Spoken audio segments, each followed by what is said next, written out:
From time to time, I like to revisit Proverbs so that I can encourage the reading of it for everybody, but especially for any young person. I found Proverbs in my youth to be of inestimable value. It did so many things for me, and I wrote down a few of the reasons why I really liked Proverbs and why I found it so helpful. First of all, there are no long narratives to follow. Nothing against long narratives, but if you're reading stories in the Bible, you got to keep up with a lot of facts. Does anybody still get the Reader's Digest? You know what the Reader's Digest is? It's like a little bitty magazine with little bitty articles, and in between the articles are little bitty sections with jokes and little pithy sayings, all kinds of neat stuff. And you just go from one to one. You don't have to spend a lot of time reading anything. It's great. And they really are valuable. You don't have to spend a lot of time to do something to get value out of it. That's what I found out with Proverbs. No long narratives, no complex history to follow, although there's a time and place for narratives in history. You know that as well as I do. But Proverbs doesn't have that. Proverbs I found to be so practical that you could usually find a way to apply most of them pretty quickly after you read them. You read them, you think about them, and wow, I could go do that today. And there's something to be said for that, especially as a young man who's in a hurry to get things done. These kinds of things really appealed because you could just go right out and start doing them. And here's one you got to think about a little bit, but Proverbs offered me as a young man a level of maturity, at least mature behavior, that was available to me without having to wait for me to grow into it. I could read Proverbs and there were instructions on how to be wise, how to be smart, how to be useful, how to be helpful. And I could do those things and I didn't have to wait until I grew into the wisdom that would teach me how to do those things second nature. It was right there on the page. No, I can do that. So it was very, very helpful. And wisdom, I found, was a means to a very useful, godly power. I don't know if that sounds bad or not, but it wasn't bad. Everybody wants power. Everything you do, you've got to have power to do it, whether it's drive a car or operate a microwave, whatever it is, you've got to have some degree of power, but you want that power to be a good power, a practical power, a useful power, an available power. And in life, you need power to give you things like confidence. And confidence that comes out of a sense of competence. And competence came out of a sense of wisdom, because I knew some stuff and it worked. That was a great thing about Proverbs. I never practiced anything that I found in Proverbs and I said, well, that didn't work. It always worked. And I found that to be powerful, and I hate to say it because it's kind of a catchword today, but it was empowering. It gave me a sense of power that I had a book that would show me how to do things, tell me how to do things and what not to do as well, that would help me to have a useful kind of power. There's a part of Proverbs, if you go to chapter 15, I know we've come a long way into this lesson, it seems, and I haven't even led you to any of the Proverbs. I'm just telling you how great I thought they were. But here's an example of the kind of power that Proverbs gives you. Proverbs 15, the first 2 verses. What does a gentle answer do? Turns away wrath. You ever find yourself in a potentially ugly situation? Proverbs gave me the means to say, oh, you know what? If I'll just be careful and calm and polite and respectful with my answer, maybe I can avert some trouble here. And it's been useful. It's been powerful. You understand that kind of power. You're godly people. You know what I'm talking about. I'm not talking about the kind of power to do 50 push-ups. I'm talking about something way better than that. And here it is. And then he says in verse 2, the tongue of the wise makes knowledge acceptable, but the mouth of fools spouts folly. Now think about that first line in the second verse. The tongue of the wise makes knowledge acceptable. What in the world does that mean? Now I can only guess at what the Holy Spirit meant, but here's what it meant for me. It meant that there's a right way to live, and there's a right way to think, and there's a right way to do, but not everybody agrees with the right ways to think and live and do. But if you will think it through and find ways to communicate those good things to people in an acceptable way, you can win souls. You can win people over to what's right. Because when you're young and you're in a hurry, you think, well, I'm just going to lambast them with the truth. I'll just tell them how stupid they are, and that'll show them, yeah, that'll make them want to do what I'm wanting them to do. It's like, do you have any sense at all? Well, maybe you haven't been reading Proverbs, Marty. This is the kind of thing that you learn as a young man, that things you might have rushed into thinking or found out were really wrong, you can avert by listening to what Proverbs has to say. I discovered that Proverbs was, and this is from chapter 4, Proverbs was essentially Solomon writing down what he had learned from his father. And if you have read, now we're back to the narrative and the history, if you've read the narrative of David's life and you understand the history and the inner workings between him and God, then you can see, wow, there's a man to listen to because he's been through some stuff with God, and God has brought him through, and God calls him a man after his own heart. And so here's a man after God's own heart teaching his son, and his son is the one whom we think of as the wisest man who's ever lived. Why do we think of him that way? Because that's what God promised him. God said, what do you want, Solomon? And Solomon could have asked for great wealth or power over his enemies, but he didn't ask for any of those kinds of things. He asked for wisdom to rule God's people. And God's called, listen to that answer. I'm going to make you wiser than anybody that's ever lived. And that's what he did for Solomon. But Solomon is saying, I'm going to write down the Proverbs that my dad taught me. My dad was David, a man after God's own heart. To me, that provided an insight into the wisdom of the book that made it so much more personal than it could have been otherwise. Now, you probably know as well as I do that not all of the Proverbs are the Proverbs of Solomon. When you get to the end, there's a fellow by the name of Agur who's got some Proverbs in there, and there's a Lemuel whose words are in there, except be careful because it's not actually Lemuel whose words are in there. Whose words are they? If you've read it, you may remember it's things that Lemuel's mom taught him.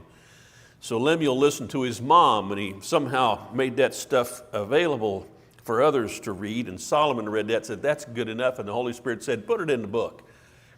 So that's what we're looking at when we're looking at Proverbs. These things that down through the millennia have proven themselves worth reading and worth doing. Another thing that Proverbs did as a young man, it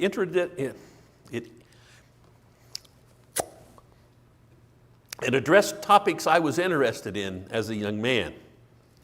I was interested in how to behave wisely because do you remember being young and seeing people being stupid? I know we're not supposed to use that word. I don't mean to use it a whole lot, but I'm trying to make a point. You see foolishness. That's a good word to use because Solomon talks a lot about foolishness. And when you're young and you see that in people, you think, oh, I don't want to be that way. I hope you think like that.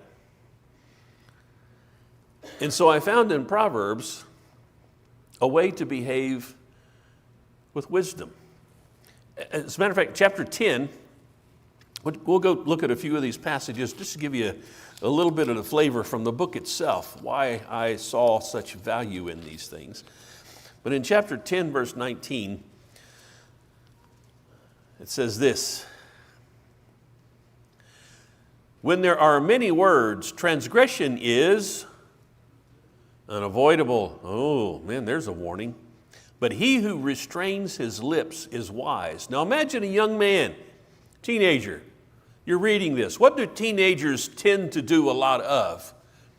We run on at the mouth. That's just because we're young, we're inexperienced, we're not very smart, and we think that's the way to make a way for yourself in this world. You just keep talking and somebody's going to listen to you, and it doesn't work. And then you read Solomon, and Solomon says when there's many words, it's something you're not going to be able to avoid, and that's transgression. And I wanted to avoid transgression because I'd seen what transgression had done for myself in the past and for others, and I wanted to avoid that. And so I thought, well, you know, if Solomon says all you have to do is just quit talking so much and you'll be wise, well, who can't do that? Even I could do that. Practical, simple, easy to understand. It's like God was calling me to do these things. That was a joke, by the way. I thought I heard somebody's phone going off. Anyway. 1911 is another passage about wise behavior. A man's discretion makes him slow to anger, and it's a glory to overlook a transgression. A man's discretion makes him slow to anger. You know, you don't even have to know what discretion is as a young man. You might be quite, what in the world is discretion? But if I stop myself from being angry, if I deny myself the luxury of throwing a fit, that must be what discretion is. It's got something to do with that. And as a young man, I could understand that. And as a young man, the temptation to get angry about different things was right there all the time. But from this, I learned, all right, let's pull back on the anger a little bit. And this next part about glory, it is a glory to overlook a transgression. Sometimes people try to get things over on you. Might be a little bit of a cheating going on here in marbles. Used to play marbles. Any of you guys used to play marbles?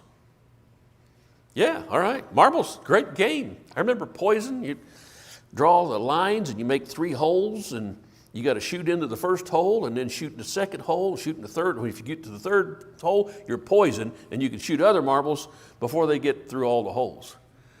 That was great fun. And then somebody would bring a steely. No, you can't play. You didn't say you couldn't play with steelies. All right. You find out there are people like that you got to make rules for all the time. And that's something that Proverbs teaches you as well. But if you just overlook transgressions, however large or small they are, when you can overlook them. And Solomon says that is a glory to you.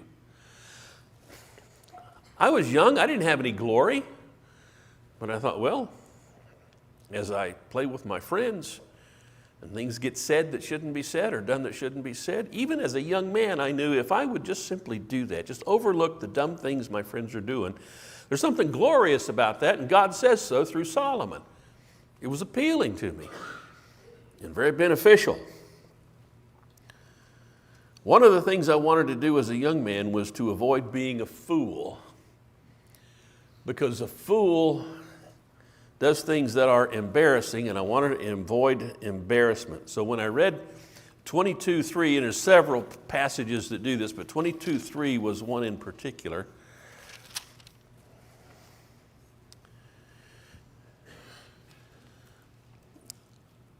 Solomon says, the prudent sees the evil and hides himself, but the naive go on and are punished for it.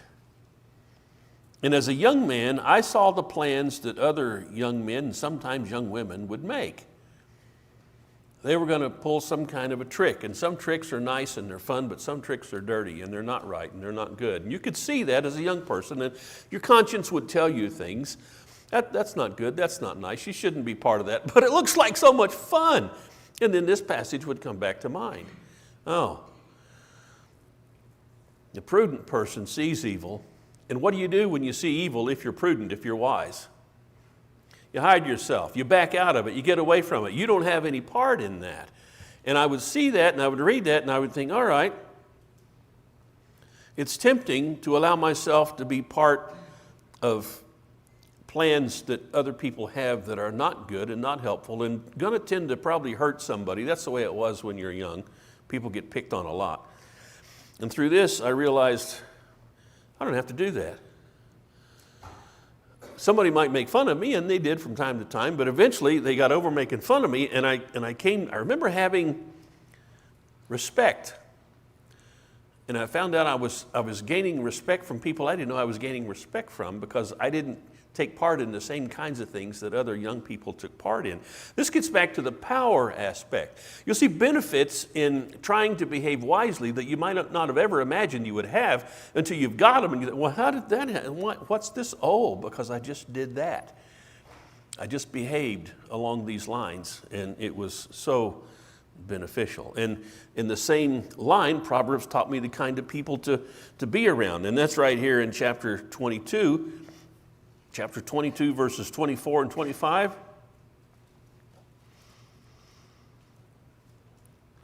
And this, of course, made sense as a young man, but it made much more sense as I grew into adulthood.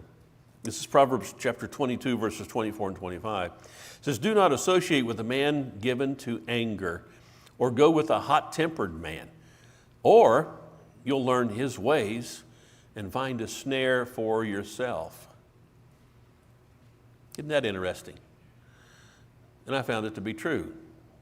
Because I had a friend who was hot-tempered, and I thought, I'm just going to hang out and see if I can maybe calm him down a little bit. And what happened was I didn't calm him down anymore. He made me tend to get angry about things that I shouldn't have been getting angry about. And you eventually see that. It's like this passage comes back to, boom, Marty, you read that, you knew that was true, and yet you stepped on into it anyway. Whatever happened to a wise man seeing evil and avoiding it? Oh man, it's like all these things start coming back to say, yeah, we're all the same. We're all wisdom. We all come from the same source. It's God. We're all leading you into the straight and narrow. And anytime you step out of the straight and narrow, you get away from the wisdom of the Proverbs. You're getting out into the broad, wide way that leads to destruction. There's always been a broad way that leads to destruction. There's always been a narrow way that leads to eternal life. And that's what Proverbs is constantly doing. It's pointing you towards that narrow way. And as a marksman, and you can be a marksman in a lot of different ways. I like to shoot guns. I like to shoot a bow and arrow. I also like, I'm not any good at dribbling, but I like to shoot baskets with basketball. Not any good at it. But I remember at some point, somebody watched me doing that and said, "Marty, what are you aiming at?" And I said, "I'm aiming at the basket." Now you're laughing because you figure if he's asking me what I'm aiming at, yeah, I told you I wasn't any good. And he said, "Hey, if you're over at this angle, aim at that place on the backboard right there." And it just kind of dawned on, oh, duh. You don't just aim at the basket, you have to aim at the backboard depending on where you are and hit the backboard at a certain place to go in the basket. And yes, I know you can shoot it and get nothing but net. That's great for people that have talent and skill or luck. And I'd rather have luck any time than talent and skill. It's a lot handier, it takes less time to achieve. But if you want to shoot baskets right and consistently, you need to learn some things about it, like aiming at a place on the backboard for your ball to hit that it'll bounce in. And life is all just like that. Are you aiming for something in life? Is there something you want to achieve? I don't think achieve is a bad word. Is there a direction you want to go and you want to stay there?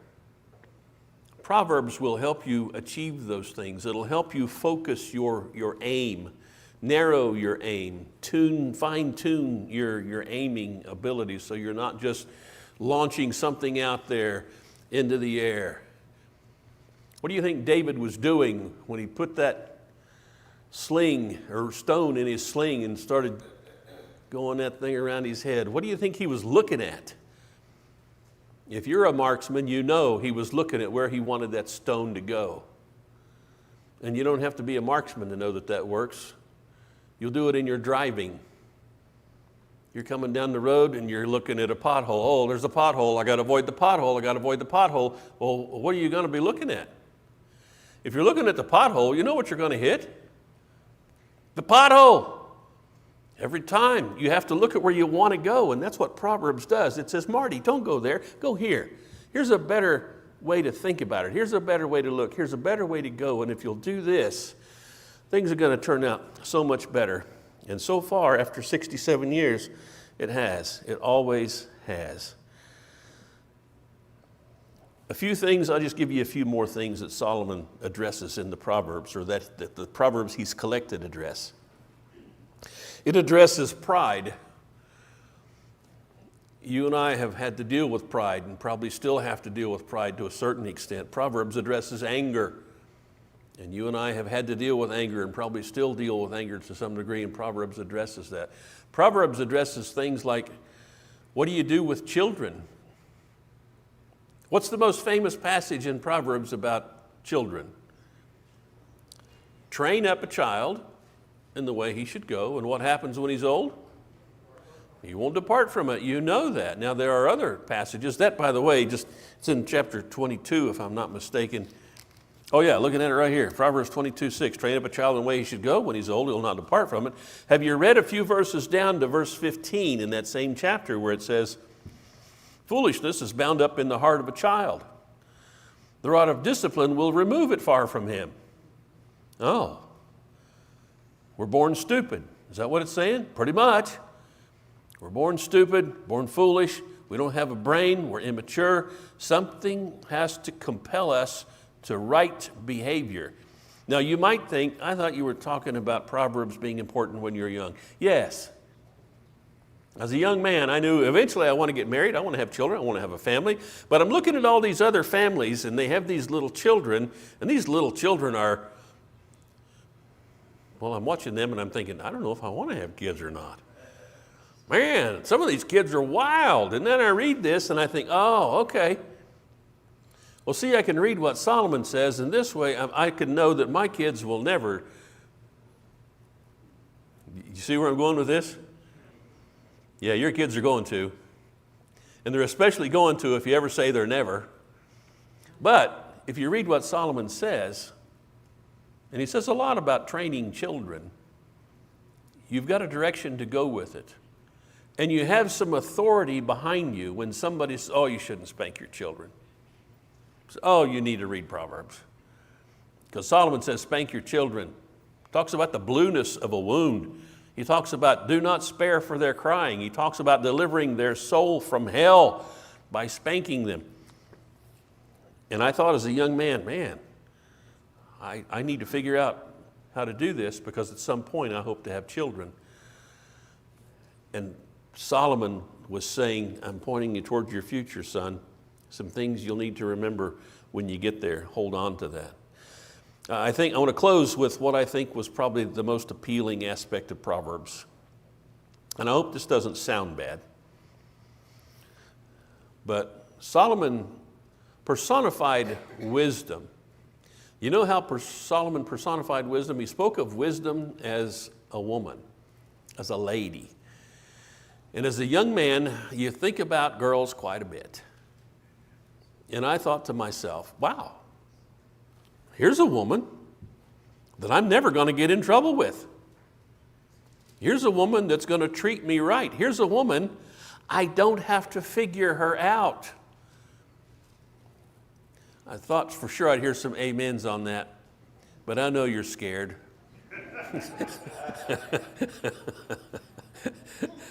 But it was true because I was a young man and I didn't know anything about girls and I wanted to know about girls. I was attracted to girls. I thought, man, girls are great.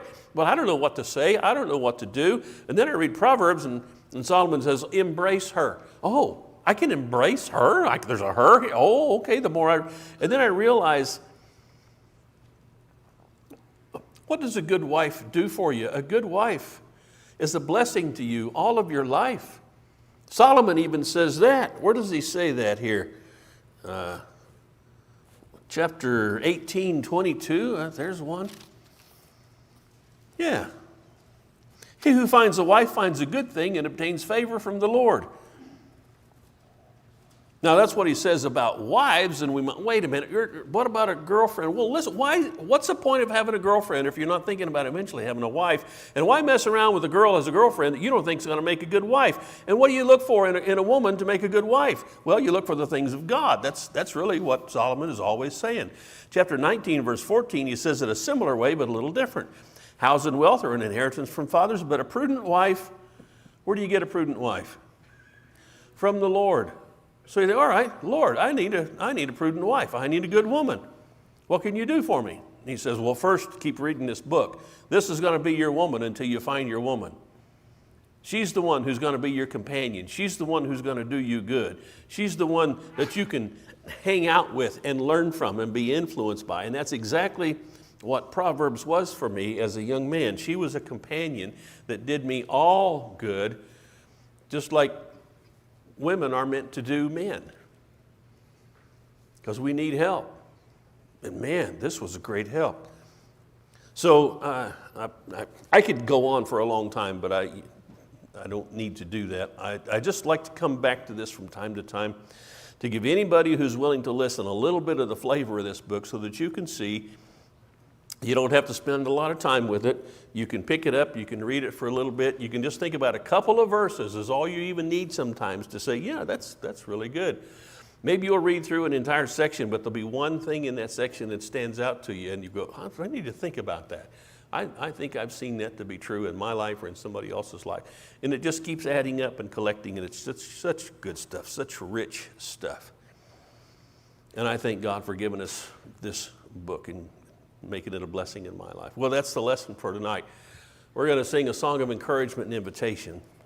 And if you want wisdom, the greatest wisdom in the world is pictured in the cross right there, where God says, I love you so much that I'm going to save you from your own sins through my own Son.